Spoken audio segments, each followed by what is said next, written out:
So the room that we're in right now is you guys' room, or it's Mike's house? This is my What's Mike's? brother's old room.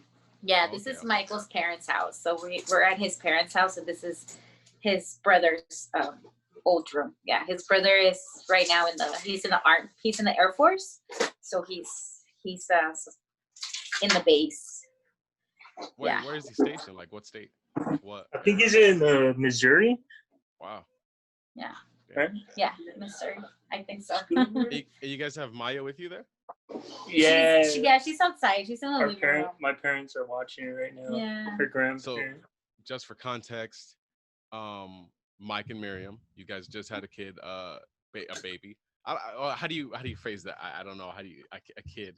You guys had a child. You guys just brought forth life to the world. With Maya, and she's now how old? She's 4 months.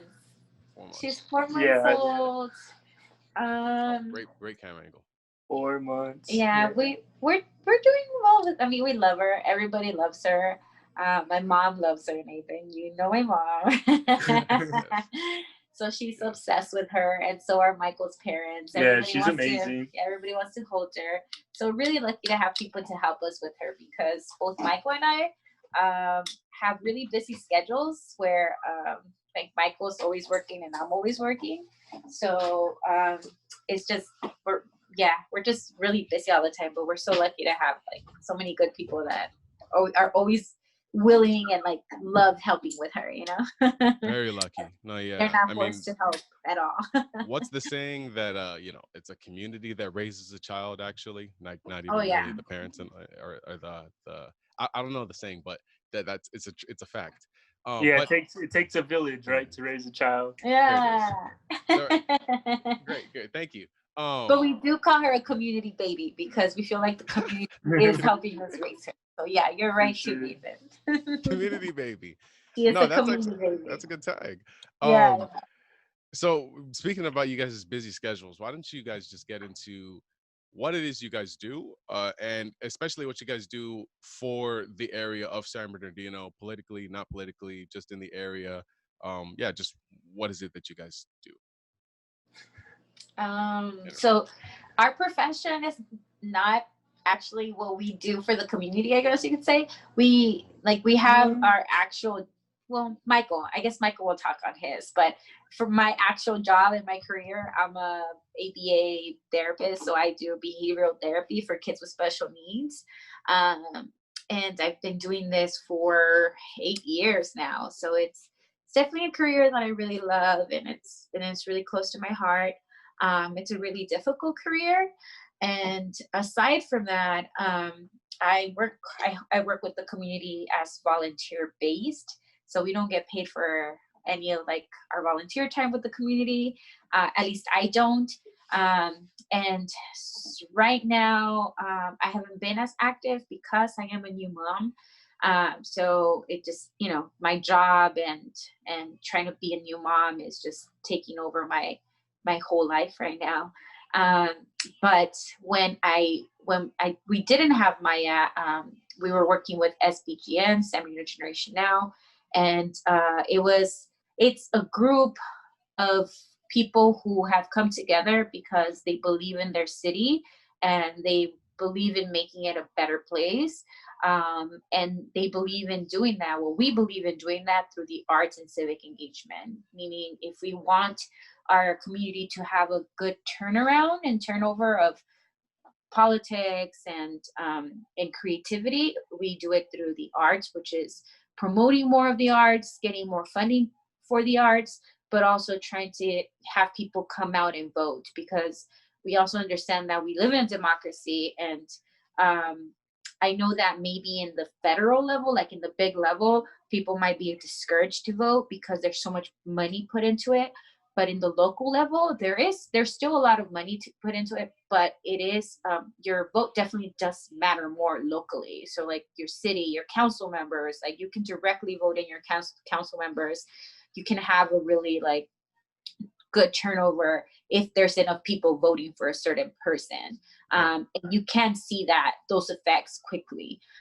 So yeah, So that's SBGen now was kind of a bridge for the arts and civics, and to sort of enlighten and enrich that area of San Bernardino, and sort of give that a platform, while also bridging the youth to the representatives in the area, the council members, the ward members. I'm not sure what their Mhm. titles are, but I Yeah, really council want to get members. down into how you guys um I guess saw the mission of getting people, awakened to the fact that local politics is more important generally than, presidential politics, and just more of the thing that they should be focusing on if they want to see change, immediately and around them. But before we get into that, Mike, what is it that you do Well, at all for that's the a community or out or Mhm. right now I raise Maya, and I'm full-time lucky job? enough, like, yeah, it full is. time. I'm lucky enough to have. Thank you. Good night, Dad. My dad's just going to sleep. Oh, He's okay. He's done with grandpa duties for the night, for the day. Right now I'm lucky, right? Like Miriam was saying, she volunteers her time. I was doing that for the longest. But I'm a student right now at UNM, University of New Mexico, Albuquerque. I'm getting my Master of Fine Arts in art and ecology, and I'm using it in a studio practice of like social practice artwork, which is really engaging the community in some kind of a social issue, right? And mine is like politics and trying to understand that, as well as all the interweaving issues that go with that. But like Miriam said, I was lucky enough to get a job with Inland Congregations United for Change. I know you had Christian on the other day. He had told me. Yeah. Christian's a really good friend of mine. He's one of my best friends, and he also is a member of Generation Now. He also helps form it and get it started in the beginning. So like with this job, I'm kind of doing the same work I was doing with SBGN, but in a more like grant-based way, and Grant-based focusing, meaning? like they're funded, right? They have grants, meaning they're the way nonprofits work. If you didn't know, if they're not getting like unrestricted funds, they're usually getting funded through grants that require certain things like outcomes and goals. So it's kind of Quotas and restricted stuff. funding. Yeah, it's restricted funding. So we're getting restricted funds. So we have to accomplish certain things, right? So I'm lucky enough though to be involved with this nonprofit, and I'm their comms director. So I'm working through San Bernardino, Riverside, and through Coachella Valley. So I've kind of expanded my focus, and I'm working with all these different organizers doing like badass work. Christian's one of them, of course. And because of that, I'm kind of doing some of the same stuff I was doing with SBGN. So whenever there is stuff about San Bernardino, you'll see me cross post from ICUC's page to San Bernardino Generation Now's page. So I kind of like double dip in a way, Oh, but that's all it's right. awesome. You have to get it. Hold on, I'm sorry, guys. I'm getting the call. Oh, it's okay. It's okay. You have to spread the information as any way you possibly can. I mean, that's what followings are for. And when you cross those followings, that's just the game. So right now, let me just gauge it. How excited are you guys? How enthralled are you guys in continuing the fight for San Bernardino? Like, you bring up Christian.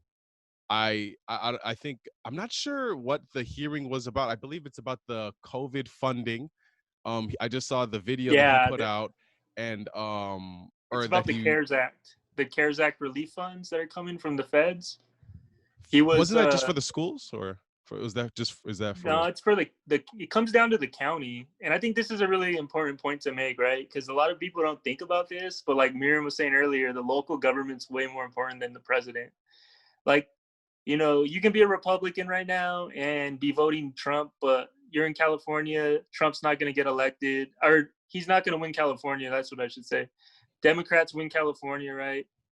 Blah, blah, blah. Your vote's a small percentage of that, a really small percentage. But locally, like you'll see races win by 8 votes or 6 votes.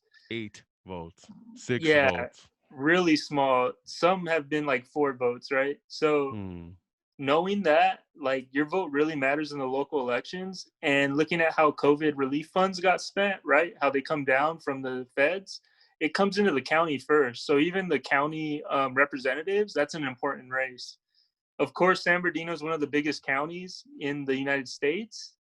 So the districts are really large, but still like those board positions really matter, just like our local council really matters. So like the funds are coming from the county, it comes into the city, and the city council gets to decide how they spend that money on the relief.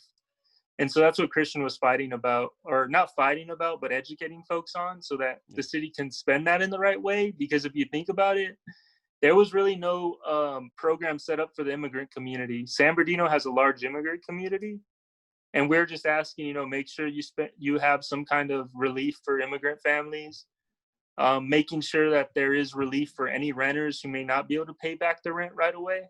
Eviction protection, yeah, just things like that. Just keep people from being evicted. We're in a pandemic, right? Right. So I don't know. I'm going off topic with this question. I can No, talk. it's all right. It's all right. What I wanted to ask about it was, I saw the video and I saw the passion that he had in that video.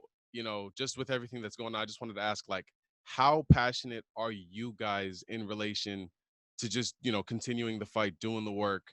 And I mean, it's like, with the information that you have, you sound like, at least Mike, you sound very much like you're totally into it still. But, just with real life moving on, and with, just things going on, it's just like, how do you guys find the passion to, for politics and for that community? Because I won't lie to you, with everything that was happening in the country earlier on, like this year, I got excited. I was really into, like, okay, like, let's see what we can do. And like I am very much into the idea of going out and voting, but I swear to you, I have no idea or anything.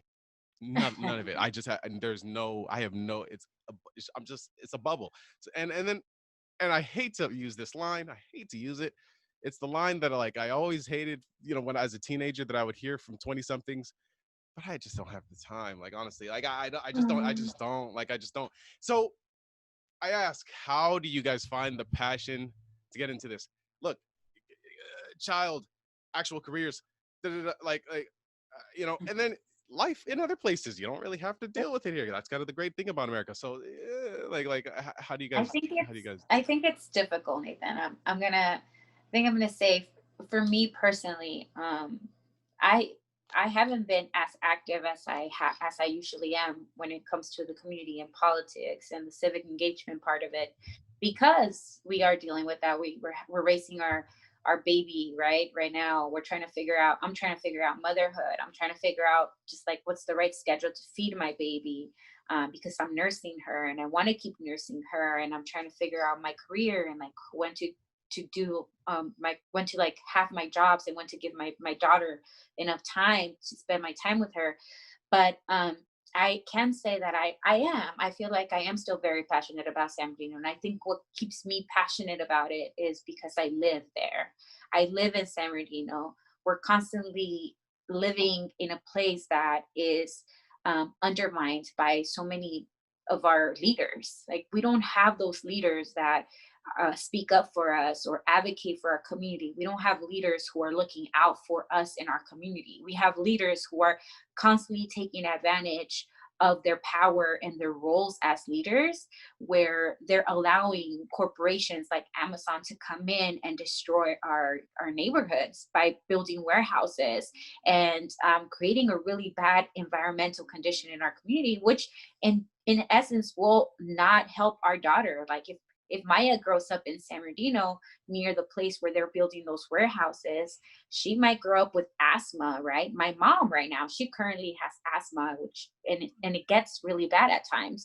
And it's all because of the area where we live in. So yeah, we live by a processing plant actually for cement. We live by a Royal Valley, close to it. Yeah. So it's really tough for us not to be engaged. I think for me specifically, it's like sometimes I want to say, oh, just forget about politics, just forget about San Bernardino, because I am over it. But then I walk outside and I see my neighborhood and I'm like, man, my neighborhood's hood, or man, like the air is really bad today, And I just keep thinking like, okay, if I want to do something about my community, if I want to make it better, it takes me, right? It takes me, it takes my partner. And when Maya grows up, it's going to take her, for her to fight for her community and for what she wants and for what she feels is better for her and her neighborhood and her family.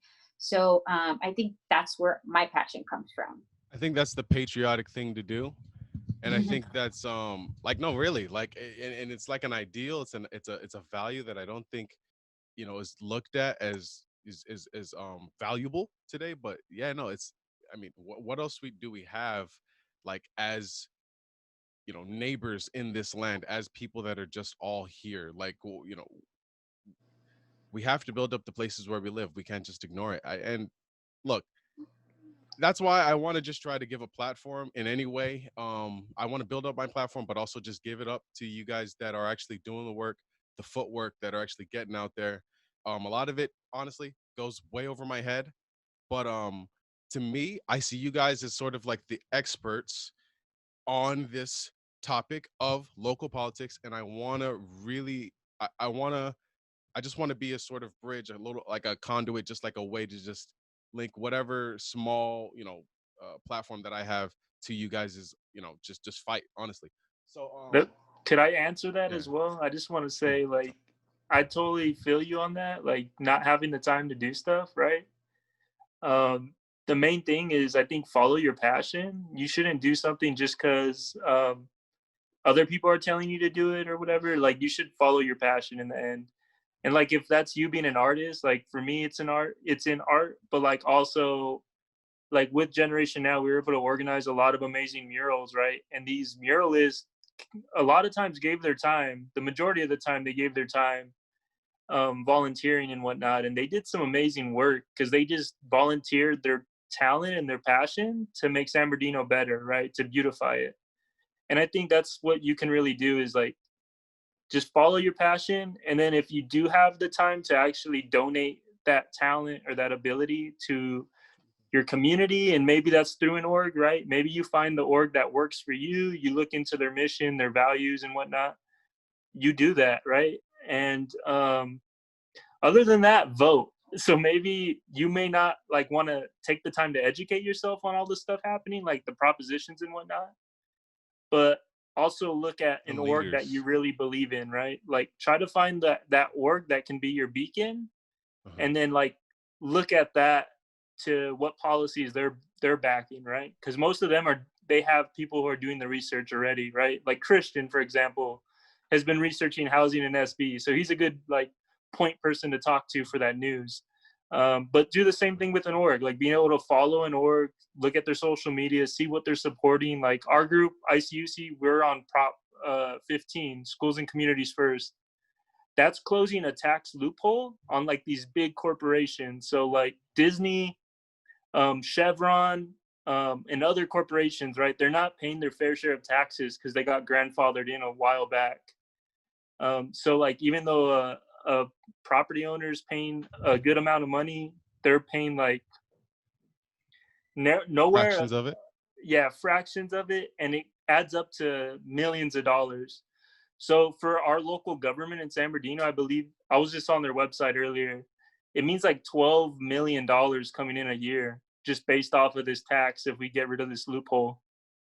So there's, And that's from corporations like Amazon, Disney, mhm. Coke. Yeah. It's a lot of these ones that are old, right? The older corporations who've been grandfathered into the law. Is there like, is there just like a snappy cool way that we can say, let's take all the money from the corporations, but like not in a, like a, you know, like, yeah, you know, Soviet Union type of way, but just like a, you know, hey, you guys are unfairly not doing what you're I supposed to. don't, Just like how you made the comparison, a property manager, this guy who's got the land, who's got yeah, the yeah. building here, who's maybe got the business of this large corporation, he's paying, or she is paying much more in tax compared to the corporation, at least I in mean, scale. Like, you know, like how do we even, do that? I mean, just think about it. I feel like your mom, as a business owner, as a local business owner in the city of Rialto, is paying more taxes than the Disney Corporation as a corporation in the city of Anaheim, you know? So that's, I think you can look at it that way. Like how, if you look at small business owners, how much taxes they're paying versus like corporations, and corporations will say, well, we're providing jobs, right? That's why it doesn't matter that we don't pay the taxes, because we're providing jobs for all these people. We're doing this and we're doing that. But it's like you're also charging $100 per person, you know, when they come to the theme park. And that's just the theme park. They have movies, they have Merch. Disney Plus, they have, right? They own ESPN. They own a lot of services. They own a lot. Exactly, right? So but so yeah, it's like you I don't know. it. I don't know what kind of policy you would pass to do that though, Nathan. I think like there's so much shit out there. Like even what's his name? Bernie Sanders was talking about it, right? That all these like corporations do have like bank accounts all over the world as well. So like they're stashing money other places. But they don't get taxed. Yeah, so they don't get taxed. So it's like, how would we track all that money, and how could we legally take it back from another country? And also like the corporations who do work outside of the United States, right? Like Apple, for example, making all their iPhones in China and then bringing them over here and selling them for way more than they got them made for. Yeah.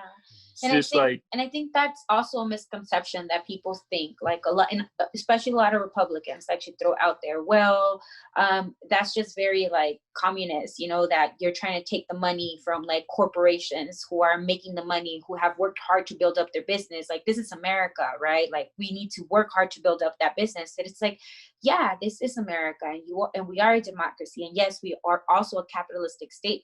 However, they should still pay their fair share. Like, we're not asking them to give us the money because we're asking for money as like a begging point. You know, it's like we're asking you for you to pay your fair share. Yeah, your fair share for what you built up, because we as people, as regular people who are not the 1%, you know, are also trying to get there. But we're never going to get there if they keep pushing us down, you know, with that money that they're not allowing to be spread out. I think it all starts though locally again. Going back to the local focus, right? Is like, it's cool to like dream big, but I think everything that starts good like starts small, right? So like if you could figure out a model that works locally, you can hopefully switch things up for other areas, but like expand that model. So it's like finding the best practices locally, and that's like creating those regulations that regulate corporations in your own hometown, and the what is it, land use. Like, that's something people don't look into, that Christian's super about right now because of the housing, is how they like, how you can mark land and restrict land based on the usage, right? Like business zones, like the warehouse zones, housing and zones. Increase taxation. Different kinds of taxes and all that kind of stuff. Yeah. Question for you guys. You brought up Bernie Sanders, and you know, like I just couldn't get past something when I hear that name. You know, when you think of Bernie Sanders, you got to think about the two times that he's been snubbed by the grand politics game, or whatever you would call it, whatever the shadow, like because that's what it is. I mean, there's control there, right? Like, not to get too tinfoil hat, but I mean, sheesh, the guy has the entire support of the people, like entire. But how is it that we have who we have today for the nominee of the Democratic Party? Besides the point, when it comes to local politics, do you guys see any of that kind of snubbing in the local politics? You know, like, how is it that our streets, San Bernardino particularly, you know, you go down Baseline after Rialto, I mean, it's not a place you want to be driving ever. Like literally, it's literally constantly bad, at least on the street, the potholes and whatnot, the contents of it. So like, I think you do see. So just for me to answer, excuse me, but then you see Baca Jr. for the 18th billionth time, because literally I've seen those posts. I've seen his posters since I was a kid. Like, since I was a kid, I've seen that guy's posters. You didn't see him. You saw his dad. Yeah, his dad was in office for a long time as a congressman, actually, and then he started running. Right, Joe Baca Jr. started running. So, and he's up for Although I didn't think they lived in Rialto, right? So you probably were seeing Joe Baca Jr. whenever he started his political career, like his dad. I'm seeing his posters or his flyers still today, and like, Rialto, So I think is kind the of Baca improved, name is but out there. The Baca name's out there. It's just like the Brown out family, there. right? Cheryl Brown ran the assembly for a long time, and now her son is also running in the school board, which some of these leaders are good people, though. They might not agree on all the different issues, but some of them are still good people if you talk to them in person, if you know their history and what they've done. Cheryl Brown's done a lot, especially with the ICUC youth. She had taken us to the Underground Railroad to explore like the history, right, of slavery, and like opening our eyes to all of that, especially being Latino youth from San Bernardino, right, on the other side of the United States. So like, there's good things that people do, but there's also bad shit. Like, I think it's learning how to call people out, having the ability to keep people accountable, and not losing those contacts in that relationship. But like locally, you were talking about the shadow government, like tinfoil hat. Yeah. I would say locally, it's more like the public safety unions have run the city, and that's really what put us through a bankruptcy for San Bernardino. Like police. Yeah, police and fire. They were taking a lot of the money, and police still are. I don't know if you've seen the article that just came out in the Sun, but the acting police chief is making like, I want to say $496,000 a year. In 2019 he made that. But he made a good amount the other years too, right? He came up to this amount, like $500,000 almost. Pardon, a year or a month? In 2019. The entire year. Oh, wow. But that's still a lot of money, man. Like the median income's like 17,000 or something. No, in San Bernardino, the median income is 30,000, but he's making 400,000 in a year as a police chief, and he's not even the actual police chief. He's just like the police chief in. He's filling in until they find somebody or whatever. Yeah. But the top 10 paid officials are all police, I believe. Police. Mm-hmm. So there's the majority of them. I think there's 3 that are water district, but the other ones are police. So pretty much the police make a lot of our budget, dude. If you look at it, it's crazy. They're even pushing. You're going to see us talking a lot about this in the coming months until election time, right? They're pushing this thing that was once Measure Z, which was a tax for the police. It's still a tax for the police, but they're calling it Measure S now. And they're trying to raise the sales tax to a whole dollar. It was only a quarter. It was a $0.25, a quarter cent or whatever. Mm-hmm. Okay. No, it was a quarter cent. I think they're raising it to 1 whole cent. So it's going to like increase to 28 million, I want to say, around there. So in a transaction, how does that change my transaction? Like when I'm at Cardenas or whatever, if you buy in San Bernardino, it's just, you're going to get taxed a little bit more. So it's like, honestly, it's just affecting the poor folks who only can shop at San Bernardino, right? In San Bernardino's areas. Well, if you think about it's taxing. It's a regressive tax. Yeah, that's what they call them. So if you think about it, it's like San Bernardino is already a low income community, meaning that there is not a lot of business here in our city. Most of the people working class people in San Bernardino go outside of San Bernardino to work, and people who do work within the city are usually not higher paying jobs. Actually, the highest paying job, like Michael said, is the police, right? The police are the ones that are getting the most paid profession here in our city at the moment. And most of the police don't live in San Bernardino. Most of the police are police that work here in San Bernardino, and they get paid through our taxes here in San Bernardino. They live in Rancho Cucamonga, they live in Riverside, they live in Redlands, they live everywhere else but San Bernardino. So the money that they're earning from the taxpayers of San Bernardino, elsewhere, are being taken to other cities to be spent, and we're paying them the most. That's just how you look at it that way. And now they're trying to add a tax, a little bit more of a tax on the residents of San Bernardino. So every time the residents of San Bernardino go out and pay groceries at the store, or go pay gas at the gasoline stations, or wherever they go pay different places, they're paying more because they're still trying to pay more to the police. So it's just insane. It's just so they can keep getting pay raises. But like, going back to what you're saying, man, is like, the police are part of the problem, but you're also right with the politicians, right? Like, there are politicians who make the wrong choices. Politicians that stay in their positions forever. they might be wrong getting voted. decisions. They might be getting backed by the public safety unions, right, or other unions or other PACs. They get this money, they get into office, and they keep things the way they are. I think one of the other problems, though, is like people expect shit to change overnight. And in San Bernardino, that's not going to be the case, because how bad things are, like you were saying, driving down baseline, like it's going to take years of a different kind of strategy for it to eventually start changing, right? It takes years to like work with communities and to build them up. So Now, I must go ahead. ask, we're talking about defunding the police, specifically in the salaries right Yeah, now. yeah. Where else do you guys see the major waste coming from that sector? Where else do you guys see it? Because you say also the firemen. And then I start to think about, okay, well, California has fires. I'm trying to just play devil's advocate here. I'm just trying to just think about, okay, So well, what would somebody say to you guys to oppose this? I mean, first of all, San Bernardino's not really that safe either. Like, so high. When we defund the police, what does it look like?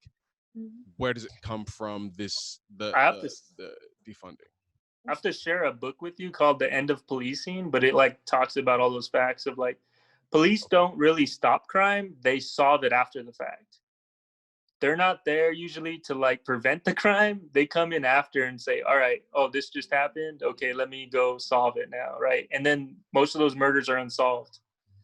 So the violentous crimes don't really, yeah. So it's more, we're paying them more to write reports. So for example, I don't know if my mom told you, but they crashed into my house, right? Somebody came, a drunk driver came, they crashed into our house, they broke the front fence. They broke down an entire brick wall. It was like a huge hole in the wall. So anyway, we called the police. 3 hours later, the police, 3 hours later, the police of San Bernardino comes and they say, this was late, right? Yeah, this was like, late. It happened at like 11, 12. Yeah. And then they come at like 3 in the morning. They come like at 3 o'clock in the morning and we're still up and they say, how do you guys want to solve this? We say, okay, well, let's talk to the person who crashed the wall because we know where they live. And they say, well, aren't you guys worried about retaliation? And we say, wait a minute, like you're the police, you're supposed to solve this, right? And they said, well, we can write a report. And I said, yes, sure, you guys should write a report, but you guys should also try to get the person who crashed into our wall to share their insurance information so that my home insurance can handle this, right? And they said, but are you sure you want to do this? It's like, yes, we're sure. We waited 3 hours for you guys to write this report and to figure out how to help us, right? So anyway, 5 o'clock in the morning comes and they're still trying to just get the report to be written. This takes this long for our San Bernardino police to react to something that is not that critical. And you'll ask them, they'll probably say, oh, well, our police are reacting to more critical situations, right? But imagine more critical situations being, okay, there's a shootout, somebody dies, right? Then what happens? They have to investigate. Like Michael's saying, most of those investigations go unsolved because unless like the person is still there who shot the person, they don't really have the manpower because we also or don't evidence or anything that they can use to really go find out what happened. But still, we're paying these police officers $400,000, right? $300,000. Like, what are they doing then besides writing reports, right? So that's what Michael's saying. So there's like models in other cities, like Oakland's one that's doing these different models of like community policing, and there's a program I believe called Cahoots.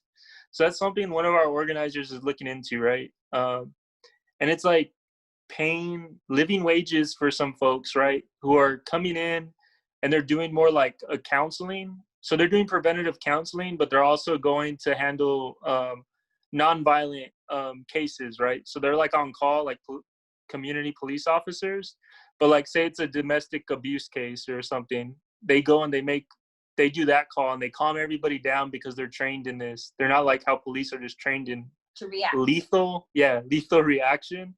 They're more trained to just calm the situation down, proactive, talk to everybody, make sure everything's okay, maybe take the woman or the man out of that household if they need to be, not to like arrest them, but to take them to like other services, right? To say, all right, let's take you to a shelter for now. a place where you can get help, whatever it may be, but not like giving in to this whole prison industrial complex. Like trying to look at alternatives, trying to help people's records, just trying to work with folks, like building community, really. So then you look at that as like a reaction versus a proactive point of looking into a situation, right? And how this also comes into the whole training. How do we train our police officers? How are we training them to react to a situation like ours, where it could have just been like, hey, let's mediate between these two people, right? Between these two neighbors who have an issue. Or how do we come in and do we like take out a gun and say, like, get on the floor? Like that's the reaction versus the proactive. Like we hope that our police are more proactive than reactive, but they usually are not, because they're taught, their trainings are teaching them to be reactive, where it's like, if you're in danger, you need to take out your gun and point, right? So that's the teaching that we're hoping to bring to San Bernardino with the violence program, with the VIP. VIP program. The VIP program, I don't think it's exactly what that is. We're doing a few things in ICUC. One's Bring the Heat, which is this national movement led by clergy, mostly Black clergy as well, like that are leading this, and it's based in kind of like the teachings of MLK and the whole Southern Christian Conference, the leadership conference, the people who are organizing pretty much the civil rights movement, right? Okay. It's based in those teachings of like just like social justice, and HEAT stands for hiring equipment. See if you get it. Hiring equipment. Activism? No, that's what I said. Accountability and training, I believe. Hiring, equipment, accountability, and training. Yeah. So making sure all those are followed, right? And following those to the precision of like having a committee that's local, like citizen-based committee that's like a part of this like hiring, that's a part of like making these decisions, right? So that we're not like bringing in military equipment. We're not, we're giving the proper trainings. They're learning about race trainings. We're making sure that the hiring, there's no racist cops. I know there's a lot of legislation going on right now because of everything that just happened with like the George Floyd case, that there's legislation based on making sure there's like a national database. So cops who like go and like are involved in officer shootings like in Georgia can't come to San Bernardino and start working, right? Like there has to be some kind of a database. There hasn't been that yet. So like that's kind of part of the whole. So so what do we have any measures, or I'm sorry for the noise in the background, guys. Do we have any measures? Are there any measures or any sort of like moves to make these sort of changes to the police in San Bernardino? We're working on it right now. Like as ICUC, some of our clergy are doing that. Pastor Kelvin, and then there's a whole group, the San Bernardino Common Ground for Peace. It's like a movement, a nonviolent movement pushing for ending gun violence. So one thing they advocated for, they started in like 2014, 2015, and they got one program here, which is called Ceasefire in other cities, but over here it's called Violence Intervention Program. The only problem is that the city doesn't want to really fund it to its full potential, right? So I think that's the other problem with the city. They don't like, the VIP, the Violence Intervention Program. They don't want to fund things to their full potential, but what this program is you have people who are former gang members, right? Orgs. So like, I don't know if you know Terrence Stone. He's a really badass. He was a former gang member. Young Visionaries. He runs that nonprofit now. And then there's also Maybe Victory I've seen Outreach. that. Maybe I've seen Young Visionaries, but I don't know if you've heard of Victory Outreach. They usually work with the formerly incarcerated. They work with gang members and they bring them to Christ. So they have like a whole church going on, but like they're working with these folks, right? To go out into the communities that are like gang related folks, and they're talking to them about alternatives, giving them resources. And if they get say there is a shooting, they will talk to these folks before there's any retaliation. So that's kind of what. let me ask you, Mike. How seems like. Oh, sorry, you guys are making some switches. Sorry, I'm Miriam gonna wants grab to my go. You're fine. She wants to go get a drink. Yeah, She's no. like, it's the weekend. I'm trying to have a good time. Maya's with grandma. Oh my gosh. Oh, I just wanted to ask you. So I'm sorry about the noise. It's so hard for me to think now. Oh, it's okay. It's okay. But pretty much though. Oh shoot! Don't let me forget this question. We were just talking about policing and the alternatives to police, and I was thinking about how. Okay, so. Oh shoot! I'm forgetting the question. I'm forgetting the question. I had a good question. What were you just talking about? I'm sorry. You were just talking about literally Well, the VIP program and how they use the incarcerated members. Damn it! I had a question. it's what we're doing in San Bernardino right now, right? The VIP, practically, it's providing counseling, it's providing all the resources, and they're also working with Loma Linda. So if there's any gun wound victims, our specialists go in there. They'll talk to these folks and make sure like they keep them from committing violence. So most gun violence happens because of revenge shootings. So by lowering the gun violence rate, right, any shootings really cost us millions of dollars in court fees and all this other stuff. Murders cost even more.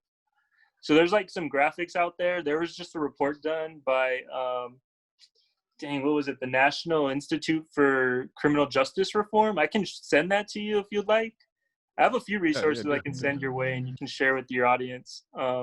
If you But can yeah, send it like through that, Instagram, that'd be great. that breaks down the cost of violence in San Bernardino, of gun violence. So like, it's just really good stuff to learn because that's like something I think like, I wouldn't even say the Republicans, right? But people more on the right, people who are, I would say, fearful of the other, people who aren't like culturally diverse in a sense.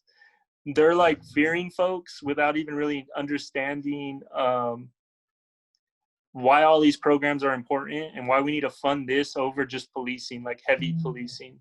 What I would ask you, and I think this was the question, it's so how would you push back against somebody who says that, well, defunding the police starts a slippery slope where the police is in general is, going towards being abolished? Do you think about how do you think that at least politically, ICUC. Oh, I remember my real question. So, okay, I have two.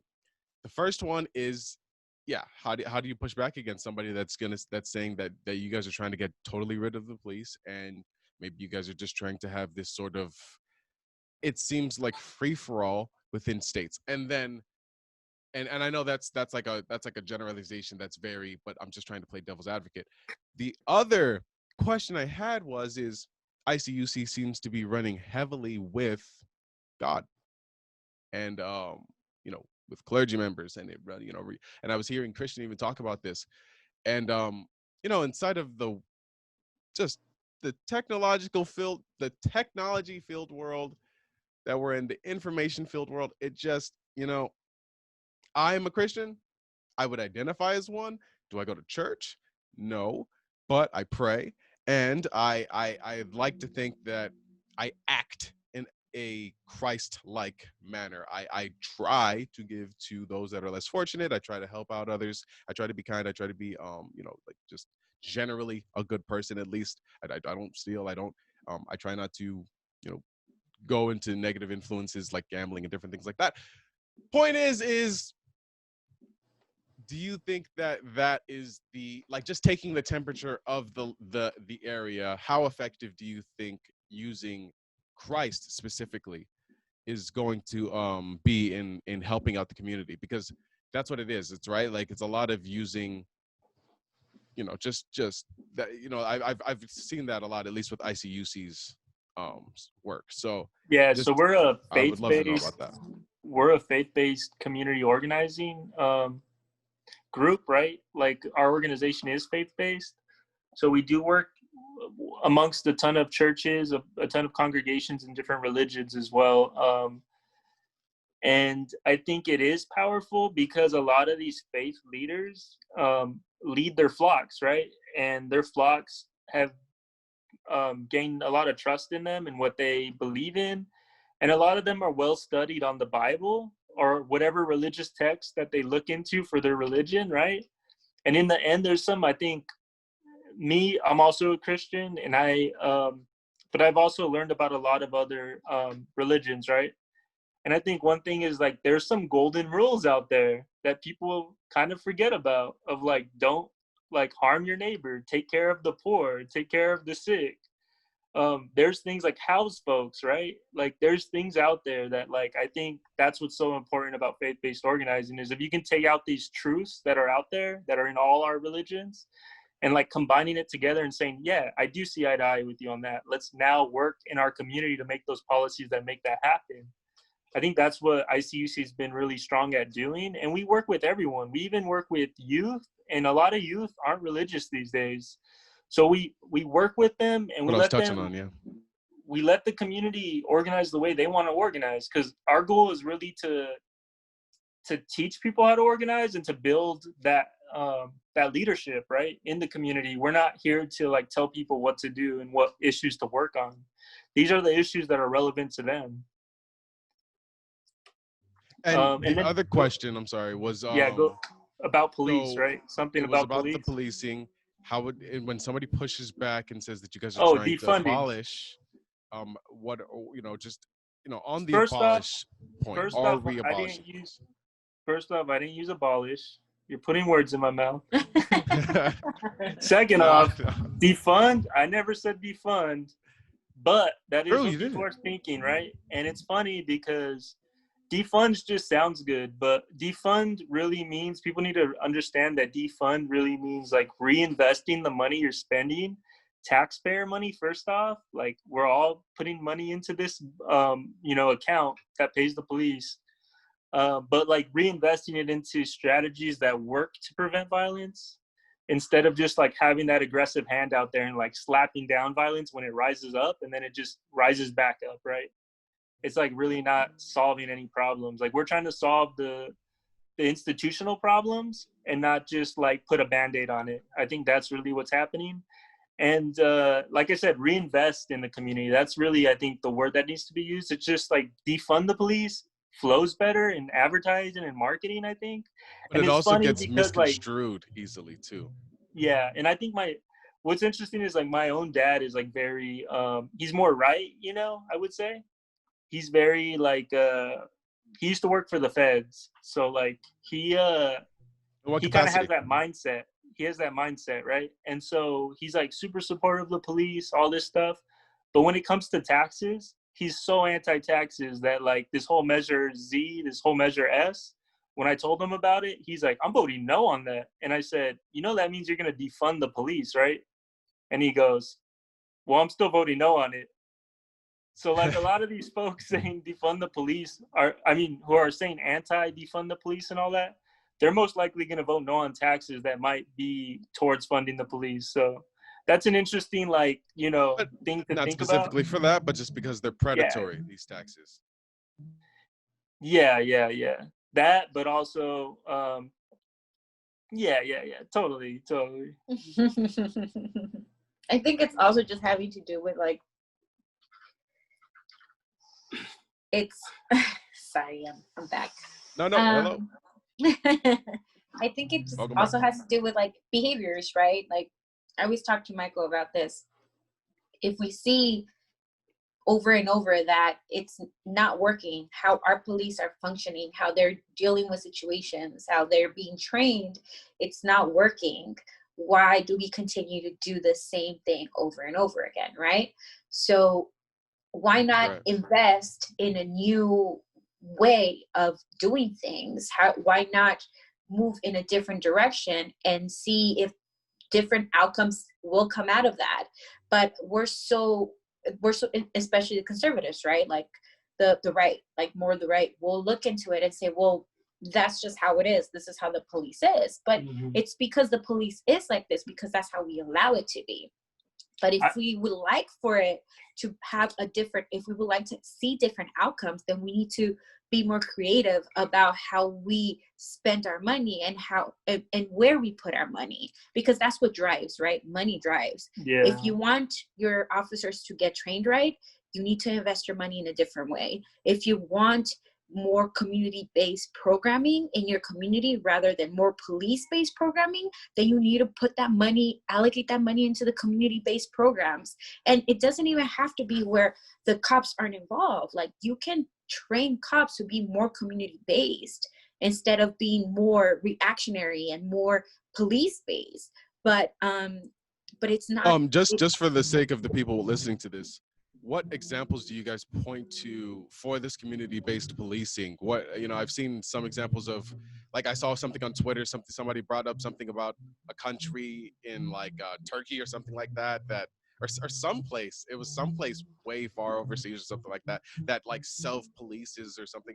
What examples do you guys look to, or like, because, this is what people ask, right? When they're because Miriam, you're talking about we have to go down a new way because of the old, that we've seen doesn't work for our policing. It doesn't work for our communities, but people still want something to say, well, okay, we know it works like that. So, like, and then also it's just, I'm just playing devil's advocate here. Sorry, but yeah. No, but I think what Michael had mentioned before, right? There are new programs that people are looking into, like their best practices, right? Yeah. Like, they've worked in other cities. It's just like implementing them here and making sure they work. It's about funding those practices. I think that's what it is. And funding them like equitably, right? To where they have a chance of working, where you're able to bring out more people to the streets that are like these specialists working with the community. But I think it's not only the policing side, right? Like, you have the community policing side, which I brought up, the Cahoots program, the VIP program, the ceasefire program. But like, there's also the side that Miriam was talking about. Like, how are you making sure our parks have the funding to be somewhere where people can spend time, have programs there? How do we make sure that our community centers are functioning and our libraries, so people are being educated and have other opportunities to like spend their time in their city? Like, it's just making sure like everything's functioning. It's not just the police that is going to change the community, right? But I think maybe making sure that the roads are looking clean, or looking the roads just as well. clean, but just well, fixing and then potholes, thinking right? heavily, and I mean really heavily, about the fucking homeless problem. Because I know there's no solve, but like, got to do something. We have to we do, right? A lot of that money that is going to our police could be allocated into some of these programs, like the homeless program, like our libraries, like different programs that are desperately in need, right? I mean, San Bernardino has a huge like drug use program, but none of that is being used. A drug use program? Yeah, there's a lot of drug. You mean there's a lot of drug users? Yeah. You said a drug use program. I'm sorry. Drug user. It's getting late. No, you're fine. You're fine. I was like, I had one last wrapping up topic. Oh, you're lit. Okay. Well, hey, I won't blame you. It's fine. I had one last wrapping up topic that I really wanted to get to. Just, we've touched on it, but the CARES Act funding that's coming, and just the importance of it.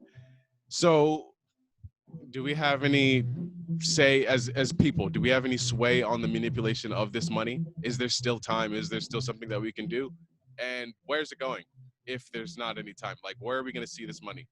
And yeah. Honestly, that's a question for Christian, I think. I need to watch the last CARES Act being the COVID money, the COVID relief money, that is. I have not watched the city council meeting yet, so I do not know what happened. I know me and Miriam did call in, though, and leave a public comment, which we always try to do, right? But yeah, I need to watch the meeting and see what the city council decided. But hopefully Christian gets that to me. He took notes and stuff, so I'll hopefully be promoting it this week sometime, so people know where we're at, right? Yeah, and you can always follow ICUC on Instagram. Yeah, ICUC Pico. And then San Bernardino Generation Now at SBGN. SBGN Now, sorry. I'll have that on the screen when I upload this. And so, okay, and then I guess maybe one more final question is just, so you guys, I just want to get a clear answer on this. Are we continuing with SBGN Now and the activism as we're going forward? Yeah, like, that's like a firm yes on all, all fronts. That's really, yeah, I really admire it. I admire it. Yeah. Thank you. It is. We're just taking like a hiatus in a way, but we are like we just helped fund the mural at the Garden. What is it called, baby? Well, they're still Oh. raising funds for it. Yeah, So yeah. Check out our page. If you guys go on SBG, which page? Donate. At SBG Now. Yeah. If you guys go on Instagram, there's a bit.ly on our bio where they can donate money towards a mural that's going to go to a community gardens, Huerta Community Gardens that's coming out in San Bernardino. And our friend George, who is also an SBGN member, he's really helping these efforts come up where he believes in healthy living and farming, and he really wants this community garden to thrive in the city. And I mean, we all want it to thrive in the city. So that's something that he's working on right now. And he's also the president of the Garcia Center for the Arts. The Garcia Center for the Arts is a huge beacon in our community because they're doing so many great things for the arts.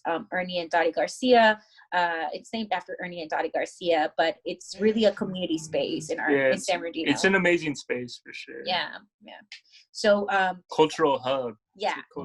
And that's what we're trying to really, if you see a lot of thriving cities like LA, right? Chicago, New York, all these big cities all have really good cultural hubs where people can go spread their ideas and then have those ideas come out to other people, right? They're not perfect places, but they are places where you can all gather and have like-minded individuals, or have people who are not like-minded but will respect your opinion. You can have those conversations. Yeah. So that's what we want to start creating that. I mean, I think that's what SBGN is about. And more than anything, like Michael was saying, SBGN, people from SBGN, we don't know everything all the time. What we do is we do take from a lot of organizations or a lot of friends, and we say, well, look, our friend is working on this.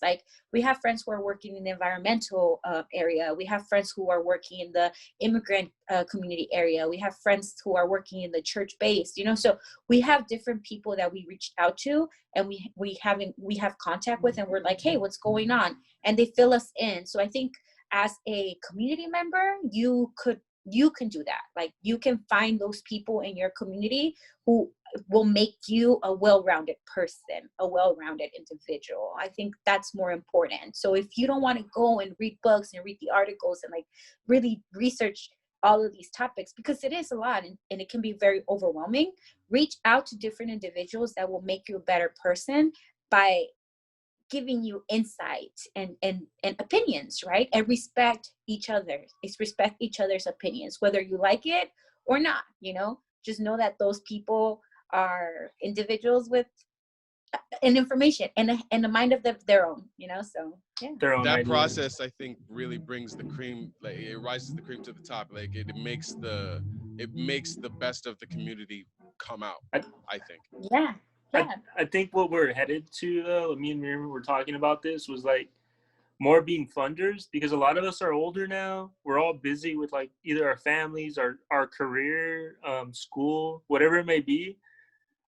We don't have the time to just volunteer all our time like what we were doing when the bankruptcy hit, right?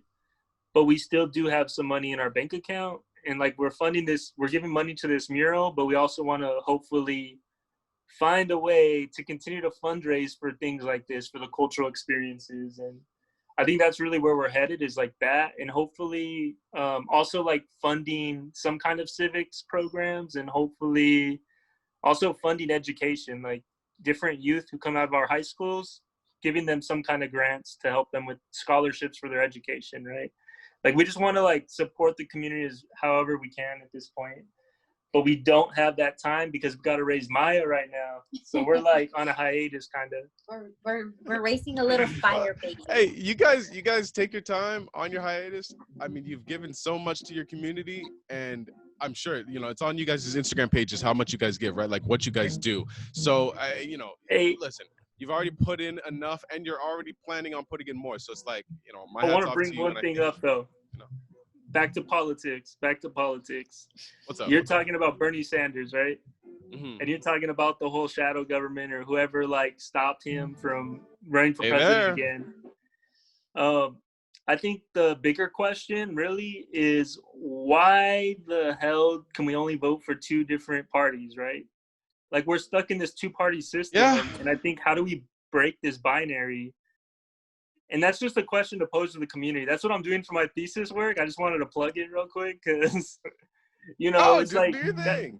that's the question I'm trying to get out there right now through my thesis and through my artwork is like breaking the binary and what does But if we break the binary with Kanye West, I don't think people are going to be. They're not going to be excited about it. I don't know. I don't know if Kanye is the greatest choice though. I don't at all. Hey, honestly, a better chain of thought is like, do we still need a president, right? Like one person in charge of the military, or do we create some other kind of like another Senate or another Congress to do it? I don't know. I don't know either, Mike. Just- But listen, I think that these are great questions for another day. And Yeah. I want to thank you guys for talking to me for right now. I am Of terribly course. sorry for the noise in the background. I want to let you guys get back No, to it's fine, being it's fine. parents and enjoying your night. If there's anything else you guys want to plug, if you guys want to say anything else, any parting things here, you guys feel free to, please. But besides that, let me let you guys go. Follow me at Holy is the Cat. And then I am at Miri and Janyet or Mind the Community on Instagram. Thank you so much for having us, Nathan. Yeah, thank you, Nathan. Yeah. Thank you. No problem, We no really problem. I'm appreciate gonna have you. this all on the screen. You're awesome. Yeah. You guys go follow them, and yeah, that's it. That's the Rambling Rogue Show, and we will be. Let me stop recording.